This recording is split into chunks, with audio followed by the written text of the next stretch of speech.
Estamos recebendo agora a visita do deputado federal Ismael dos Santos, do PSD, para falar sobre o trabalho no Congresso Nacional. Deputado, muito obrigado mais uma vez pela presença aqui na Rádio Itaberá. Bom dia. Bom dia, satisfação, Jorge, satisfação poder conversar com seus ouvintes também e poder prestar conta da caminhada 2023, um ano inusitado, novo, do ponto de vista de estar em Brasília, mas, na minha avaliação, bastante produtivo pelos avanços que conseguimos do nosso mandato. E o que o senhor destacaria para a gente, né, para passar aqui para a nossa audiência desse primeiro ano de trabalho no Congresso? As pessoas me perguntam, deputado, qual é a grande diferença entre Floripa e Brasília? Né? Eu sempre digo, se você quer vida boa, fique em Floripa. Brasília chama a atenção e atrai, não é? Eu nunca tive a idade de ser deputado federal, mas enfim, o cenário nos levou a isso, né? Mas o que atrai Brasília? Né? Primeiro, o debate dos grandes temas nacionais. É lá que está a questão da saúde, da educação, da infraestrutura, do agronegócio, enfim. Segundo, a possibilidade de você transitar com as grandes lideranças, quer do Congresso, né, os 513 deputados, os 81 senadores, quer os ministros, do ponto de vista da ação das suas pastas, ou mesmo os ministros do STF, do TSE, enfim. E terceiro, trazer recursos para Santa Catarina. Não é? Então é isso que vale a pena realmente estar em Brasília. A gente trabalha lá e atua, e é bom que o nosso ouvinte acompanhe isso, né?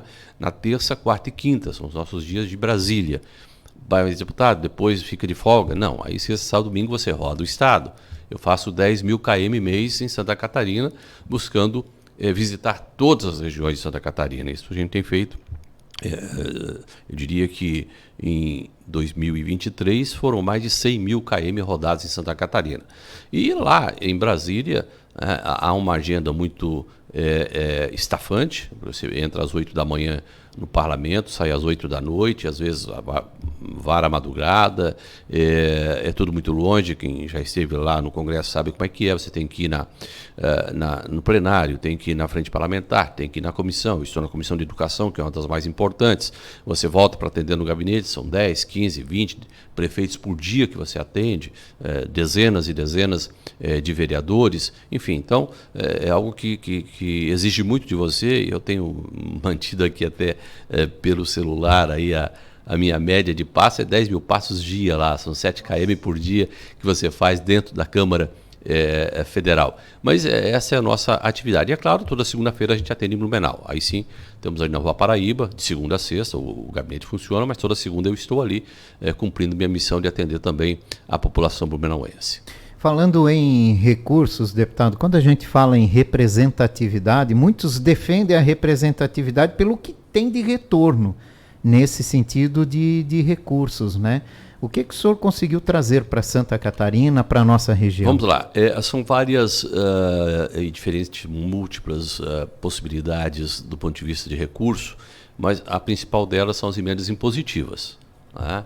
Hoje em torno de 30 milhões de reais. Mas há aquelas emendas que você consegue trabalhar junto aos ministérios. Isso foi muito oportuno, principalmente, e eu falo aqui de dois ministérios que estão ligados ao PSD, o Ministério da Agricultura e o Ministério da Pesca, somando os recursos que nós conseguimos em 2023 e aqueles que nós colocamos no orçamento para 2024, nós estamos em torno de 100 milhões de reais, né, trazidos ou que chegarão a Santa Catarina através das emendas impositivas. Isso em várias áreas, mas principalmente na área da saúde, até porque 50% de todas as emendas têm que ser destinada à saúde. Então, por exemplo, agora em 2024, nós colocamos recursos para o Hospital Santa Isabel, para o Hospital Santo Antônio, para o Hospital Misericórdia, temos recursos também para entidades, para ONGs, recursos para reforma de ambulatórios, de escolas, de praças, recursos pontuais para a cidade de Blumenau e,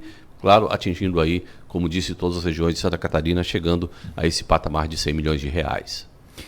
E é muito importante isso, né, deputado? Porque é um retorno importante. É um dinheiro novo que as prefeituras não têm, o FM diminui cada vez mais, as prefeituras têm necessidade de fazer investimentos, sobra muito pouco, 2-3% dos recursos dos municípios para investir em novas obras, então é importante, é fundamental a participação dos parlamentares em trazer recursos para o seu estado. Lembrando, e isso eu já disse aqui numa outra ocasião e repito, não é? Santa Catarina tem remetido historicamente para Brasília uma média aí de 100 bilhões em impostos todos os anos e retorna menos do que 10% para Santa Catarina. Então, o desafio é que os 16 deputados federais, os 3 senadores, possam cada vez mais ouvir a sua voz, né, e dar a Santa Catarina o retorno que, de fato, Santa Catarina merece. Embora sejamos apenas 1% do território do Brasil, mas somos a 6ª economia.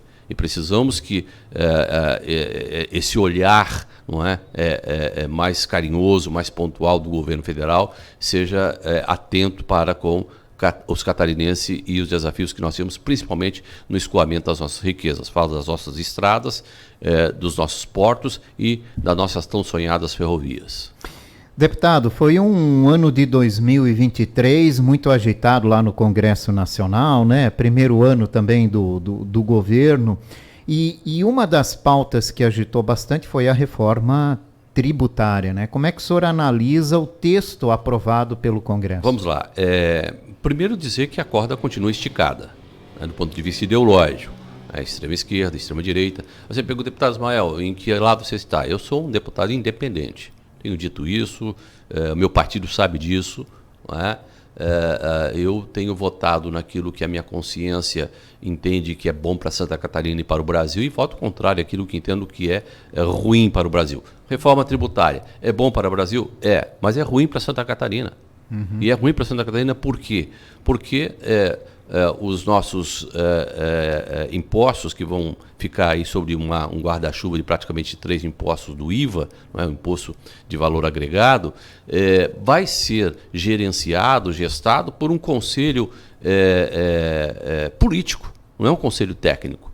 E esse conselho político me assusta a partir do momento em que o Nordeste, com todo respeito aos nordestinos que aqui estão em Blumenau e Santa Catarina, mas o Nordeste passa a ter uma prevalência pela representatividade que tem no Congresso Nacional.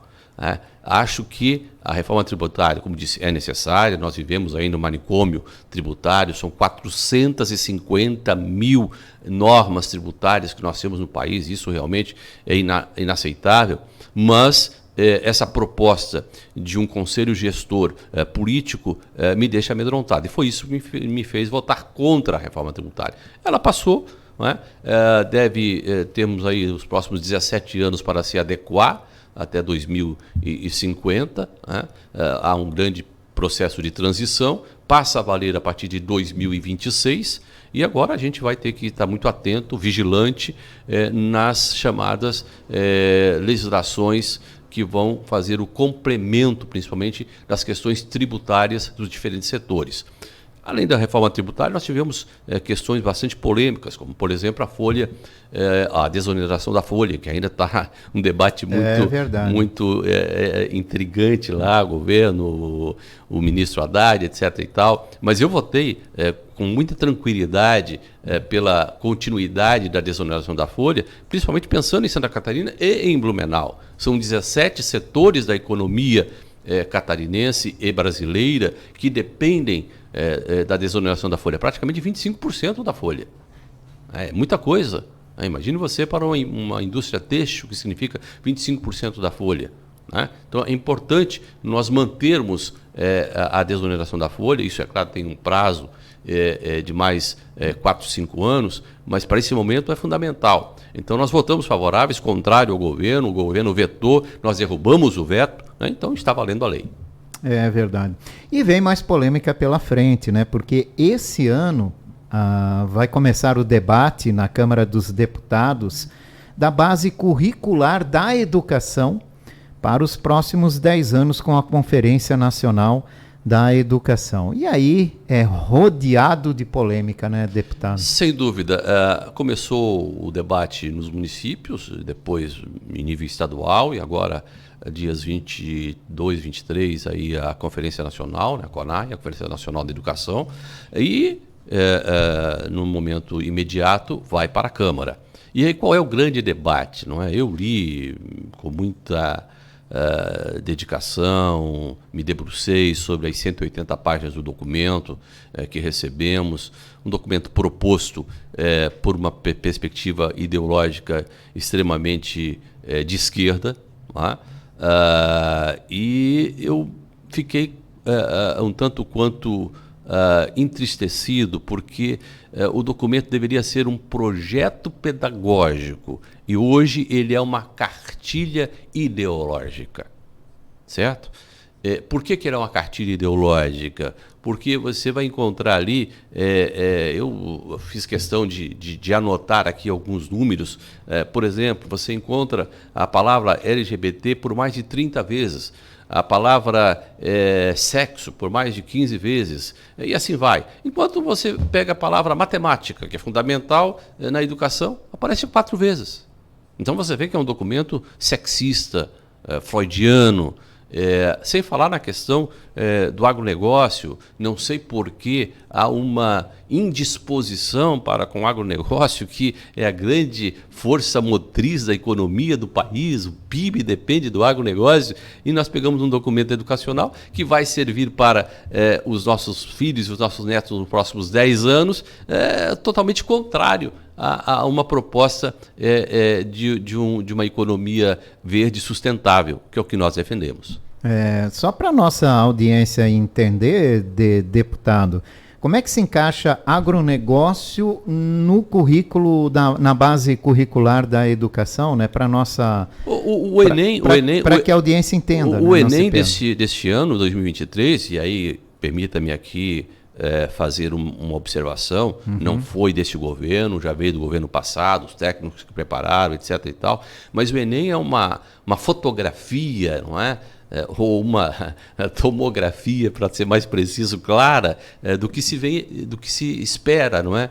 Por aí da proposta do CONAI. Por quê? O Enem tem questões lá, por exemplo, dizendo que o agronegócio faz chover veneno no Brasil, falando, por exemplo, da questão dos agrotóxicos, de que o agronegócio aprisiona o homem do campo, enfim, leituras ideológicas, não é? Que em nada tem com aquilo que nós conhecemos, em especial em Santa Catarina, não é? O agronegócio, que é comandado por pequenas famílias, são mais de 200 mil pequenas propriedades em Santa Catarina. E fora as cooperativas, né? Que ajudam as comunidades. Então, é uma visão distorcida, não é? E que vai contra tudo aquilo que nós defendemos, em especial, não é,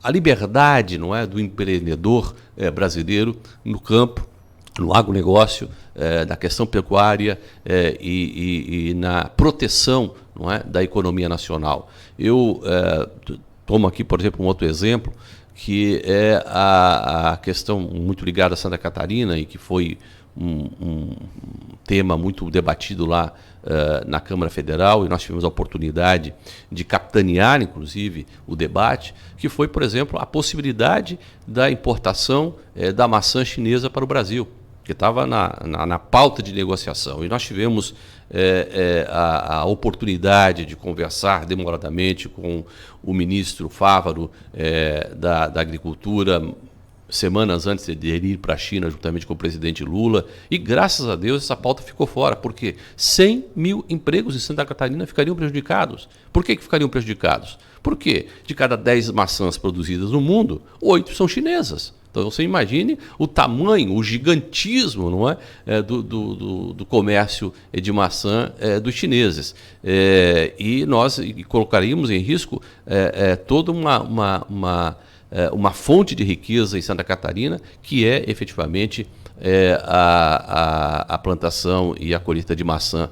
E sem dúvida alguma, ainda uma outra questão aqui que entra em jogo também, é uma questão sanitária. A maçã chinesa no Brasil traria problemas sérios do ponto de vista ecológico e ambiental. Tem que se pensar bem e ter muito conhecimento nesse sentido também, né? O deputado tem que estar vigilante em todas as áreas, né? Tem que jogar em todas as posições. Exatamente. Por falar nisso, né, o senhor acompanhou de perto aqui a questão das enchentes no ano passado, entre outubro e novembro, e trabalhou muito para avanços também nessa questão aqui no estado, que sofre muito com essas questões climáticas. Perfeitamente. Nós tivemos por diversas vezes, e aí eu quero parabenizar a bancada federal, os 16 deputados que foram muito atuantes, todos, sem exceção. Várias vezes tivemos com o ministro das Relações Interiores, o ministro, o secretário da Defesa Civil Nacional, o Volney Wolff, que foi muito simpático e receptivo às demandas que fizemos. Esteve aqui, inclusive em Blumenau, visitou Santa Catarina. Num primeiro momento liberou 90 milhões, é pouco, etc., mas foi para uma ajuda humanitária. E agora nós tivemos a oportunidade de levar vários prefeitos à Defesa Civil Nacional para apresentar os seus planos de trabalho. Porque sem um plano de trabalho não acontece nada. O que foi prejudicado, quais são as obras estruturais, pontes, pontilhões, enfim, estradas, o que precisa realmente ser reconstruído. Então, dentro dessa proposta feita pelas defesas civis municipais, nós tivemos a oportunidade de apresentar à Defesa Civil Nacional e aí sim um programa permanente de reestruturação. Eu faço parte também da Comissão de Defesa Civil Nacional. Só para você ter uma ideia, Jorge, no ano passado, em novembro, quando nós tínhamos aqui o final das enchentes, nós estávamos no Brasil com 1.160 cidades em situação de emergência, em algumas de calamidade pública. Então, é um grande desafio para todo o Brasil. No norte nós temos a seca, no Amazonas, por exemplo. Né?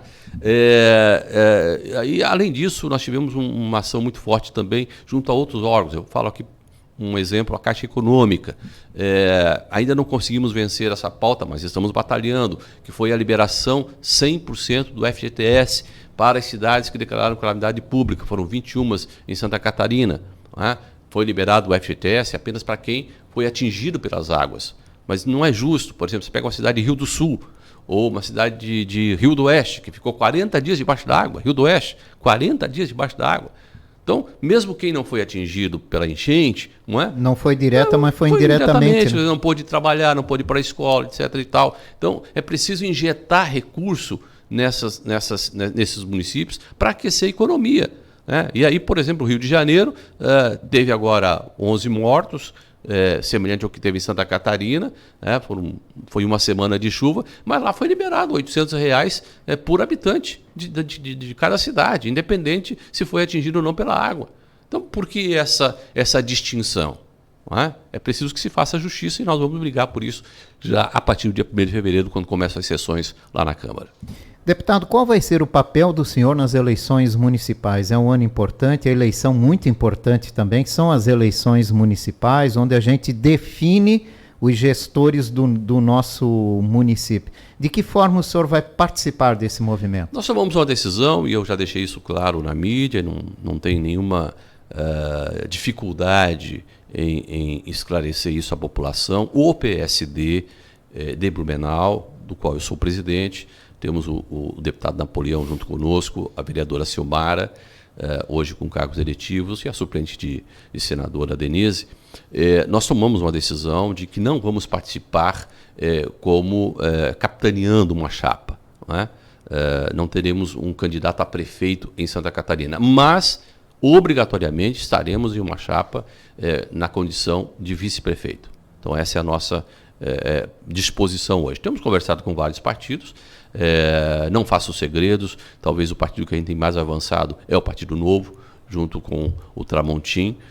Estamos conversando de forma muito pontual, porque queremos um plano de governo para Blumenau que realmente seja sério, que seja sustentável, que seja de diálogo com a população e que possa ter as suas portas abertas, quer em nível estadual, quer em nível federal. Então, eu diria que o PSD caminha nessa direção, independente de com quem estaremos, nós estaremos sim numa chapa majoritária, mas na condição de vice-prefeito, até porque nem eu, nem o Napoleão temos a intenção de disputar a prefeitura.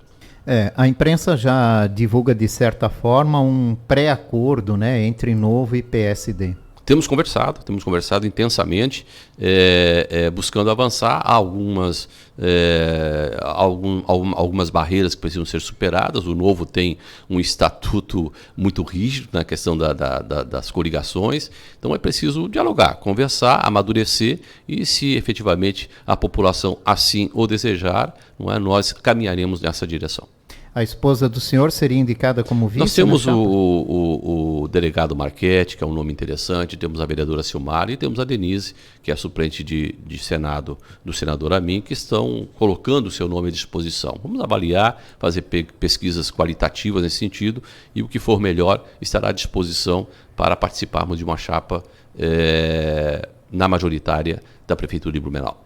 Deputado, muito obrigado pela participação do senhor. É sempre um prazer recebê-lo aqui na Rádio Itaberá e prestar contas com a nossa audiência. Satisfação é toda nossa, colocando mais uma vez o Gabinete da Rua Paraíba à disposição e em Brasília lá estaremos buscando fazer mais e melhor por Santa Catarina. Forte abraço.